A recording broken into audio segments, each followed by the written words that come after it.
You good? Yeah, I'm good. Alright, cool. Alright. Yeah, let's do it. Peace, what's going on? I'm J. Rod D. What's going on, everybody? I'm G, You welcome to the Poet Life Podcast. hosted by none other than Nuance.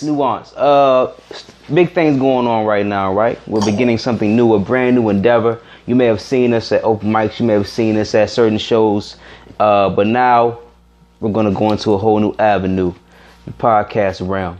We have a lot of things to say. Oh, a lot of things. And we will that you guys will listen, and hopefully that you guys will take something from each episode. It's gonna be a little something new, a little bit of this, a little bit of that. You know, I guess you could say.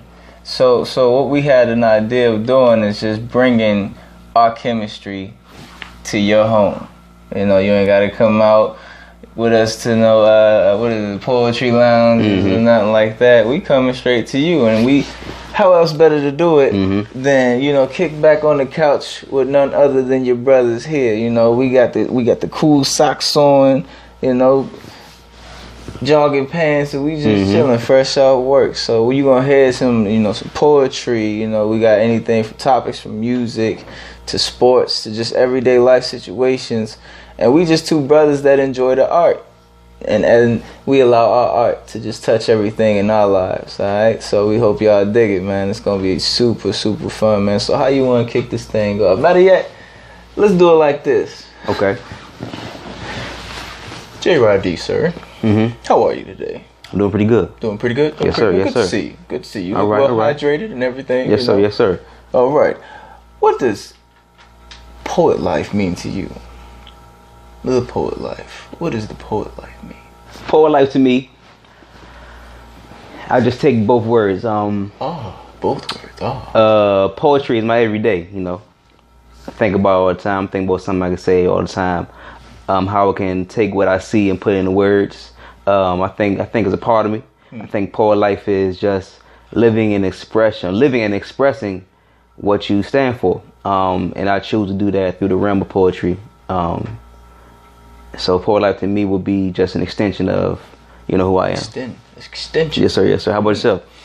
Well, I'm glad you asked, brother. You know what I'm saying? Poet life to me is just using everyday skills, and attaching your imagination to it. You know, everything is a poem. For me, everything I see is a poem. From walking down the street to seeing the old couple holding hands and the baby running after his father or something like that, to just anything I feel. It's a beat, it's a groove to me. You know how I feel about grooves and everything. So that's the poet life to me. Everything that happens in your day is a piece of your poem. You just gotta share it, write it down, keep it. Okay. Okay. Groovy, man. Well, shout out to the Poet Life. This is the Poet Life Podcast once again. Those just tuning in, I'm J. Rod D. I'm G. We are Nuance. Yes, we hosting sir. the Poet Life Podcast. Kick back on the couch. Come talk to us, man. Come let us know what's going on. What are your thoughts? Feel free to comment. If you're on the live feed, feel free to say what you got to say, support, whatever you want to add to the comments. Absolutely. Appropriately, of course.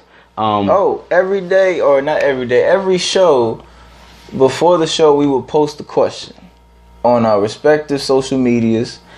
Please read the question, answer the question. If you're on our Instagrams, we'll have that. We'll have it on our storyline so you can see it while you're scrolling through between work and the hustle and bustle of your day. We'll put it on Facebook and all things of that nature. If you see us, we might even text a few people, just simply because we acknowledge that a lot of people have different dialogue. Excuse me. So.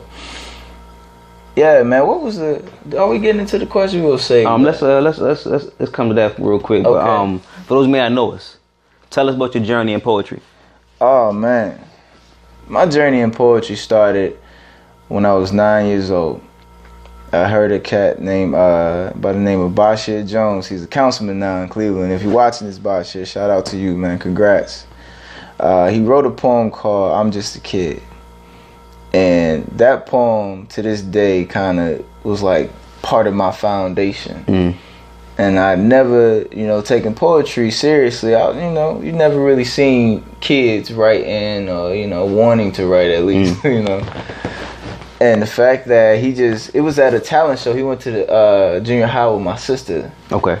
And I was just like, man, I want to do that. I think I could do that. But I was nervous. So up at, like, from 9 to my first on-stage poem I recited, I think I was 13. It was in front of a class. I was nervous. I was messing up and tried to freestyle. It was terrible. It was terrible. But it just became like my voice because I was scared to talk, and I wasn't really sure of myself at the time. So growing up, a pen and paper teaches you a lot of things, man. It helps you grow as a person. It gives you that freedom to just escape the everyday life. So, but yeah, man, how'd you get into this thing, man? Before I go, tell us like, okay, so you started then. Yeah. Where are you now with poetry? Now poetry is as simple as breathing to me, man. It's a part of my everyday speech. Okay. So now, alongside of being with one of the greatest brothers known to man, J. Rod D here, it's just like poetry became that pillar for me. Right. That safe haven where I can't, you can have me at work, you know what I'm saying, and I'll be professional and all that stuff at school. I'm studious, and in my family, I'm that brother, that son, that uncle. But when it comes to my pen and pad, I can be anything. Right. I can be anything I want to. So now it's just a matter of, we doing these shows every now and again. We get to touch the community. Like the time we got to perform for the kids at that, what was that, the school or something? Oh, in Southeast? Yeah. The holidays, yeah, definitely. That was, we get to do things like that. Even when we sparked off just networking and going on, we took the water to Flint. Like, what was that, a couple years ago? Yeah, a couple years ago during the crisis, yeah. It was beautiful, man. Those things are the tangibles that allow me to be a better poet because, like I said before, poetry is everything you see. So that sparked off, how I started writing books and became self-published authors to wanting to write more books and then have that sort of be like a tool to navigate us higher into what we're doing now. So I don't see poetry as just being a part of my life, man. I see it as just me being able to share my message, like kind of how like a minister does his craft. Got you. In religion, you want to share the, spread the word. I want to spread my words. You hopefully it touches everybody they hear. Okay. So yeah, man. So stop ducking the question, though, brother. No, I ain't ducking it. I think I started when I was in middle school. Okay. I was in math class. I was frustrated with what was going on in math. I wasn't really getting it at the time. So I just started writing down how I felt. I did my first little freestyle when I was a little kid, but that's like a little freestyle. Remember the freestyle? Yeah. How did freestyle go? I get the education for the whole nation. Now I'm free, so be like me. I was probably like, a couple of years old. But I was young enough that everybody was like, so. But I started writing. Hold on, you had the flat top? Nah, I had a red cut. We used to get the little Michael Jordan bald heads because it was Michael Jordan. So we go to the barbershop, and my uncle, he cut our hair. He was like, Uncle Chad, can I get the Michael Jordan? He'll cut us to get the bald head. Chad wasn't cutting the bald head for me, man. Every time I got bald heads, I got whooping. Yeah, see, I don't know. Man. I started when I was in middle school, though, man. I was going with middle school. It was around the time I wasn't understanding math class. I was frustrated, so I just vented my frustrations, and from that, it became like a relief for me. It became something like a go-to. And I did my first spoken word piece when I was 19 years old. I was at a summer camp. I was a counselor. They had like a talent show for the staff before the kids would come to the camp. Word. When they had like the week for training for the staff members. I did my I did my poem there. It was in the middle of nowhere in Missouri. And a lot of people I didn't even know at all, never seen it at all, haven't seen since then. And the response I got was incredible because I didn't expect that kind of response. And I wasn't looking for any kind of response. I just wanted to go on the stage and again find that relief. So I went on stage, I did my thing, and it got such a good response. I felt encouraged. I felt like, man, I can do this. And when I got off, one of the guys came to me and he said, you know what, man, I think you got a future in this. It was my first time doing my own original piece. I'm 19 years old. I think you got a future in this. So I stuck with it. And ever since then, I went from doing little venues at my school, Maryland Eastern Shore. Went to different spoken word events around the city. I run a DMV. Linked up with G. Linked up with you. Became Nuance. And ever since then, we've been going on, man. Self-published the book.